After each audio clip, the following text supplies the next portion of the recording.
Soni kids TV. एक सुंदर जंगल के पास रामू नाम का एक गरीब लकड़हारा अपनी रोजी रोटी के लिए लकड़ी काटता था। वह ईमानदार और मेहनती था। एक दिन वह नदी के किनारे पेड़ काट रहा था। हे भगवान, आज दिन अच्छा जाए। सरिता ने कहा था कि घर में आटा खत्म हो गया है। कुछ ज्यादा लकड़ी काट लाऊंगा ताकि बाजार में बेच सकूं। रामू ने अपनी कुल्हाड़ी उठाई और काम में लग गया।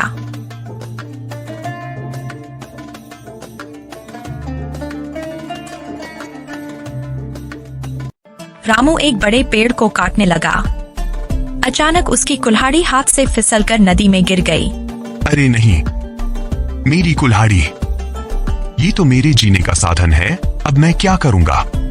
रामू दुखी होकर नदी के किनारे बैठ गया और रोने लगा। हे गंगा माई, अगर आप मेरी मदद कर सकती हैं, तो कृपया मेरी कुल्हाड़ी लौटा दें। रामू की सच्ची प्रार्थना सुनकर नदी से एक चमकती रोशनी प्रकट हुई। रामू, मैं गंगा माई हूँ। मैंने तुम्हारी प्रार्थना सुनी है। बताओ, मैं तुम्हारी कैसे मदद कर सकती हूँ? गंगा माई, मेरी कुल्हाड़ी नदी में गिर गई है। वह मेरी रोजी रोटी का एकमात्र साधन है। कृपया मेरी कुल्हाड़ी लौटा दें। गंगा माई ने नदी में डुबकी लगाई और एक सुनहरी कुल्हाड़ी लेकर बाहर आई। क्या ये तुम्हारी कुल्हाड़ी है? नहीं गंगा माई, यह मेरी कुल्हाड़ी नहीं है। मेरी कुल्हाड़ी लोहे की थी। गंगा माई मुस्कुराई और फिर नदी में डुबकी लगाई। इस बार वह चांदी की कुल्हाड़ी लेकर बाहर आई। क्या ये तुम्हारी कुल्हाड़ी है? नहीं गंगा माई, यह भी मेरी कुल्हाड़ी नहीं है। गंगा माई ने तीसरी बार नदी में डुबकी लगाई और लोहे की कुल्हाड़ी लेकर आई। अब तो यह तुम्हारी कुल्हाड़ी होगी। हाँ गंगा माई, यही मेरी कुल्हाड़ी है। धन्यवाद। गंगा माई रामू की ईमानदारी से बहुत प्रसन्न हुई। रामू, तुम्हारी सच्चाई से मैं खुश हूँ। ये तीनों कुल्हाड़ियाँ तुम्हारी हो गईं। जाओ, इन्हें बेचकर अपना जीवन सुधारो। रामू ने गंगा माई को धन्यवाद दिया और खुशी खुशी घर लौट आया।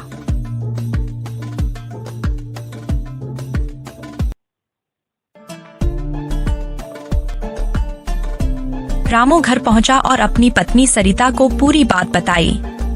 देखो सरिता, गंगा माई ने मेरी ईमानदारी के बदले मुझे 3 कुल्हाड़ियाँ दी है। भगवान सच में ईमानदारी का फल देते हैं। अब हम अपनी गरीबी दूर कर सकेंगे। रामू तीनों कुल्हाड़ियों को बेचने के लिए बाजार गया। वहां उसने गांव के मुखिया धनिया से मुलाकात की। रामू, यह सब कैसे हुआ? तुम्हारे पास यह कीमती कुल्हाड़ियाँ कहाँ से आईं? रामू ने पूरी कहानी सुनाई। धनिया ने रामू की ईमानदारी की प्रशंसा की। रामू, तुमने जो किया वह सच में काबिले तारीफ है। लेकिन पास खड़े व्यापारी बिरजू ने यह सब सुना और मन ही मन ईर्ष्या करने लगा। अगर मैं नदी में अपनी कुल्हाड़ी फेंक दूं, तो शायद मुझे भी ऐसी कीमती कुल्हाड़ियाँ मिल जाएं। बिरजू ने रामू की नकल करते हुए अपनी कुल्हाड़ी जानबूझकर नदी में गिरा दी और जोर जोर से रोने लगा।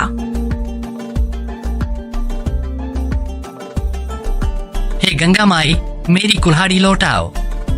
गंगा माई फिर प्रकट हुई। कौन है जो मुझे बुला रहा है? गंगा माई, मेरी कुल्हाड़ी नदी में गिर गई है। कृपया मेरी मदद करें। गंगा माई ने नदी में डुबकी लगाई और सुनहरी कुल्हाड़ी लेकर आई। क्या ये तुम्हारी कुल्हाड़ी है? हाँ गंगा माई, यही मेरी कुल्हाड़ी है। गंगा माई को बिरजू का झूठ समझ में आ गया। झूठ बोलने की सजा पाओगे। अब तुम्हारी असली कुल्हाड़ी भी नहीं मिलेगी। जाओ यहाँ से। गंगा माई नदी में गायब हो गई।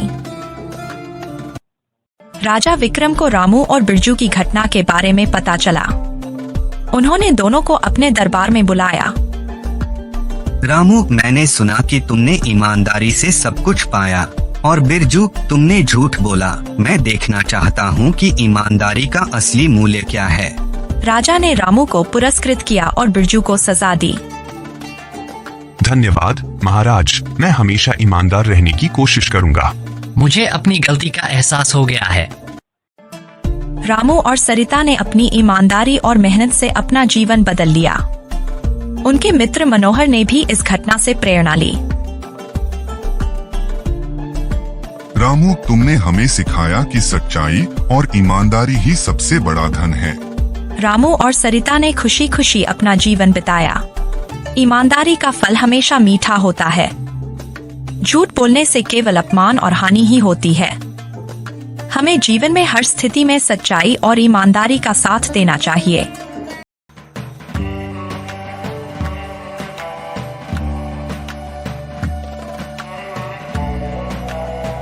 एक बार की बात है, एक छोटे से गांव में अली नाम का एक ईमानदार लकड़हारा रहता था। अली गरीब था, लेकिन मेहनती और अल्लाह पर भरोसा रखने वाला था। उसके परिवार में उसकी पत्नी फातिमा, उसका बेटा करीम और उसकी बेटी सारा थी।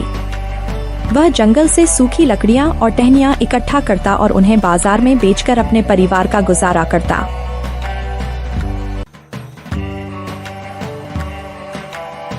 एक दिन अली हमेशा की तरह जंगल में लकड़ियां इकट्ठा करने गया।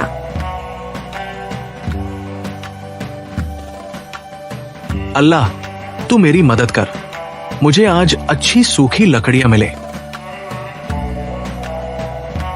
वह एक पेड़ के नीचे एक बड़ी और सूखी शाखा देखता है। जैसे ही वह उसे उठाने के लिए झुकता है, जमीन के अंदर से एक तेज रोशनी निकलती है।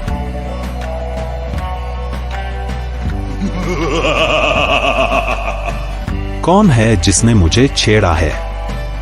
मैं इस पेड़ के नीचे सो रहा था। अली डरकर अपने घुटनों पर बैठ गया और कहा, मुझे माफ करना, मैं नहीं जानता था कि इस पेड़ के नीचे कोई है। मैं तो केवल लकड़ियां इकट्ठा करने आया था। जिन्न ने उसे ध्यान से देखा और उसकी आंखों में सच्चाई की चमक देखी। तुम्हारी ईमानदारी और डर की वजह से मैं तुम्हें एक मौका देना चाहता हूँ, लेकिन याद रखना, हर काम का परिणाम होता है। अली ने उसकी तरफ देखा और कहा, मैं तैयार हूँ। जो भी आपका आदेश होगा, मैं उसे मानूंगा। अली अगले दिन भी जंगल में गया। वह सोच रहा था कि कल की घटना क्या थी। जंगल में पहुंचते ही उसे वही जगह याद आई जहां उसने रोशनी देखी थी। कल की घटना ने मुझे सिखाया कि हर काम सोच समझकर करना चाहिए। अल्लाह, मुझे और समझ दे।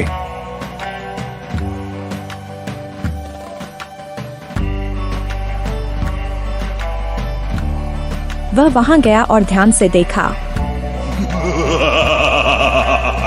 तुम्हारी ईमानदारी ने मुझे प्रभावित किया है। आज मैं तुम्हें एक नई परीक्षा दूंगा।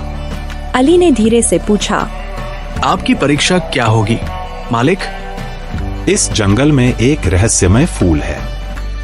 वह फूल तुम्हें अपनी मेहनत से ही मिलेगा। अगर तुम उसे खोज सको तो मैं तुम्हें और भी बड़ा इनाम दूंगा। अली ने कहा, मैं अपनी पूरी कोशिश करूंगा। अली ने जिन की बातों को याद किया और जंगल में सावधानी से लकड़ियां इकट्ठा करने लगा। तभी जिन ने एक नई चुनौती दी। इस बार तुम्हें अपनी खोज को सही दिशा में ले जाना होगा। तुम यह फूल आसानी से नहीं खोज पाओगे। मैं समझता हूँ। मैं हर जगह देखूंगा और हर कदम सोच समझकर उठाऊंगा। तुम्हारी हिम्मत देखकर मुझे उम्मीद है कि तुम सफल हो जाओगे। अली ने झील के पास, पेड़ के नीचे और हर जगह खोज शुरू की।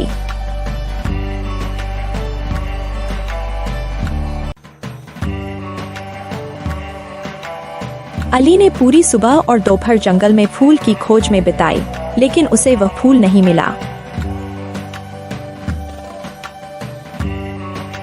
मैं हार नहीं मानूंगा। अल्लाह, मुझे हिम्मत दे। रात को अली ने अपनी पत्नी फातिमा से अपनी चिंता साझा की। तुम्हारी ईमानदारी ही तुम्हारा सबसे बड़ा हथियार है। अगर तुम्हें सचमुच वो फूल चाहिए तो अल्लाह तुम्हारी मदद करेगा। तुम्हारा साथ ही मेरी सबसे बड़ी शक्ति है फातिमा। मुझे यकीन है कि मैं सफल हो जाऊंगा। तुम्हें केवल अपनी मेहनत और विश्वास पर भरोसा करना होगा। अल्लाह तुम्हें सही रास्ता दिखाएगा। अली ने अपनी खोज को और गहराई से शुरू किया। वह पेड़ के नीचे, झील के पास और हर जगह गया।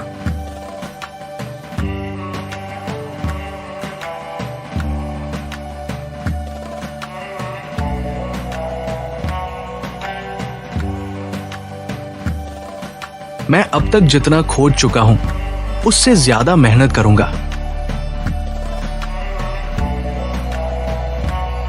वह अचानक एक पेड़ के पास गया और उसने देखा कि वहाँ एक अद्भुत फूल खिला है।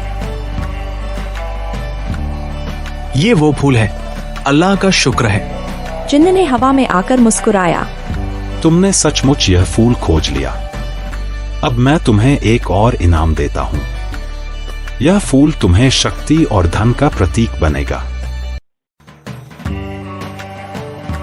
अली ने फूल को हाथ में लिया और जिन्न के पास लौट आया।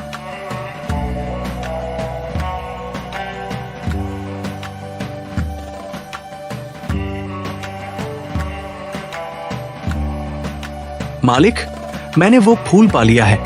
अब मुझे क्या करना होगा? तुमने अपनी मेहनत से इसे पाया है। अब यह तुम्हारा है। लेकिन याद रखो, इसका उपयोग तुम्हें दूसरों की भलाई के लिए करना होगा। मैं आपकी बात मानूंगा मालिक। इस फूल का उपयोग मैं अपने परिवार और गांव की भलाई के लिए करूंगा। तुम्हारे दिल की सच्चाई ने मुझे प्रसन्न किया है। अली ने अपने परिवार को बताया कि उसने फूल पा लिया है। अब हम बहुत खुशहाल होंगे। अब हमें कभी परेशान नहीं होना पड़ेगा। हम इसका सही इस्तेमाल करेंगे और दूसरों की मदद करेंगे। तुम्हारी नेक नियति और ईमानदारी ने हमें हमेशा सही रास्ता दिखाया है। हमारी मेहनत ही हमारी पहचान है। अब हमें इसे औरों की मदद के लिए इस्तेमाल करना चाहिए। अली ने फूल के जादू से गांव में मदद करना शुरू किया। उसने गरीबों को खाना दिया और जिनके पास घर नहीं थे उनके लिए घर बनवाए। अली, तुमने हमारे लिए बहुत किया। अल्लाह तुम्हें सदा खुश रखे। ये सब अल्लाह की मदद से ही संभव हो पाया है। हमें एक दूसरे की मदद करनी चाहिए। तुम्हारी मदद से गांव में खुशहाली आई है। गांव के लोग अली की अच्छाइयों को देखकर हैरान थे। वे उसकी मदद से अपनी समस्याओं का समाधान पा रहे थे। अली, तुमने हमारे लिए बहुत किया। अल्लाह तुम्हें सदा खुश रखे। हम सभी का उद्देश्य एक दूसरे की मदद करना है। ये दुनिया तभी बेहतर होगी जब हम सभी एक दूसरे के साथ होंगे। अली ने जिन्न से मिले इनामों को सही तरीके से खर्च किया। उसने अपने बच्चों को पढ़ने के लिए स्कूल बनवाया और उनकी शिक्षा पर ध्यान दिया। ये सब अल्लाह की मदद से ही संभव हुआ है। हमें इस धन का सही उपयोग करना चाहिए। बाबा, मैं बड़ा होकर आपके जैसे ही नेक इंसान बनूंगा। हमारी खुशी और तसल्ली इसी में है कि हम दूसरों की मदद कर सकें। ईमानदारी और सच्चाई हमेशा इनाम देती हैं। लालच बर्बादी का कारण बनता है। अल्लाह पर भरोसा और नेक इरादे से किए गए काम हमेशा फलदायक होते हैं। Like and subscribe.